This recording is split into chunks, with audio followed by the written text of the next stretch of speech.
सम्पूर्णमा नमस्कार। हिजो फागुन 21 प्रतिनिधि सभाको चुनाव सम्पन्न भएको दिन। कतिवटा निर्वाचन क्षेत्रमा त हिजो नै मतगणना सुरु भइसकेको थियो। हिजो हामीले भोट त हाल्यौं, औँलामा निलो मसीको छाप पनि लगायौं। तर के यो निर्वाचनले हाम्रो मनमा लागेको घाउमा मलम लगाउने काम गर्न सक्छ त? आउनुस् यस भिडियोमा छलफल गरौँ हिजो फागुन 21 गते सम्पन्न भएको निर्वाचनको विषयमा। हजुरहरू सबैलाई नेपाल ग्लोरीमा पुनः स्वागत छ। ल अब चाहिँ भिडियो सुरु गरौँ है त।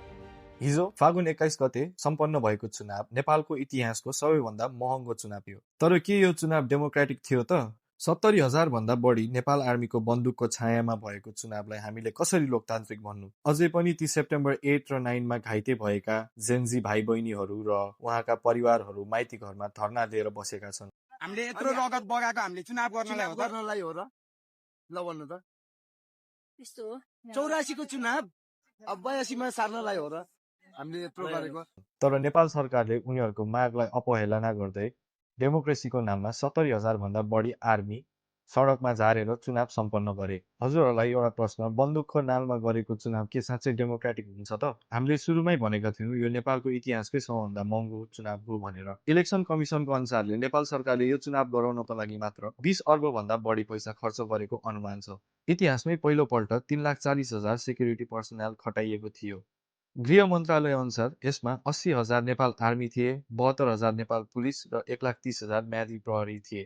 भाद्र 23 र 24 गतेको जेन्जी आन्दोलनमा 77 जना नेपालीले ज्यान गुमाएका थिए। यसमा 22 जना त विद्यार्थी मात्र थिए। भाद्र 23 र 24 गते भएको घटनाको निष्पक्ष छानबिन गर्न गौरीबहादुर कार्कीको आयोग बनेको थियो। तर रिपोर्ट खोइ 6 महिना भन्दै चुनाव सकियो, तर रिपोर्ट आएन। हामीले भोट हाल्न लागेको पार्टी र त्यो पार्टीको नेताहरूको नाम भएको कारणले नै के यो रिपोर्ट नआएको हो त? मदन भण्डारीको हत्याकाण्डदेखि लिएर दरबार हत्याकाण्डसम्म, 17,000 मारेको माओवादीको झुण्डदेखि लिएर सेप्टेम्बर 8 र 9 मा भएको जेन्सी प्रोटेस्टसम्म नेपालमा आयोग किन बन्छ? शान्तिको लागि, छानबिनको लागि होइन, मात्र जनतालाई झुकाएर जस्टिस डिले गर्नको लागि। भाद्र 23 मा जब काठमाडौँका गल्ली गल्लीमा युवाहरू करप्सन चाहिँदैन भन्दै थिए, त्यो बेला सरकारले इन्टरनेट बन्द गरेको थियो। 19 जना त्यही दिन पार्लियामेन्टको अगाडि ढलेका थिए। सुशीला कार्कीको सरकारले त उनीहरूलाई न्याय दिन सकेन। तर के यो चुनावपछि गठन हुने नयाँ सरकारले उनीहरूलाई न्याय दिन सक्ला त? कि फेरि त्यही हङ पार्लियामेन्ट र कोअलिसनको गभर्मेन्टको खेलमै हाम्रो देशको भविष्य बेचिन्छ? हामीसँग आशा छ बालेन शाह, अर्क साम्पान, कुलमान घिसिङ जस्ता नयाँ सोच भएका नेताहरूको। तर के यो सिद्धान्तहीन गठबन्धनले तिनीहरूलाई काम गर्न देला त?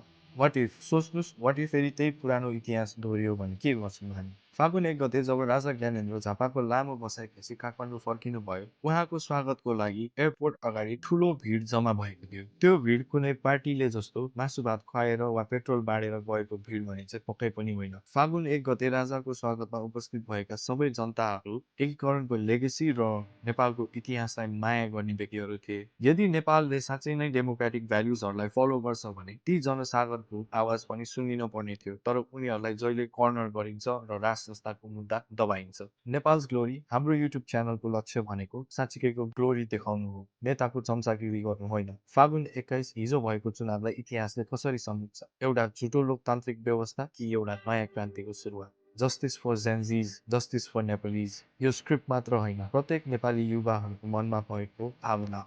भिडियो अन्तिमसम्म हेरिदिनु भएकोमा धेरै धेरै धन्यवाद। श्री पशुपतिनाथले सबैको रक्षा गरून्। जय नेपाल। जुन एयरपोर्टदेखि वा आफ्नो निवाससम्म जाँदाखेरि जुन भिड छ नि, त्यो भिड जति चाहिँ म चुनौती नै दिन्छु नयाँ पार्टीहरूलाई, त्यति भिड जम्मा गरेर देखाइदिनुहोस् न। त्यो त रियलमा आएको थियो त्यो एक्ज्याक्ट होइन।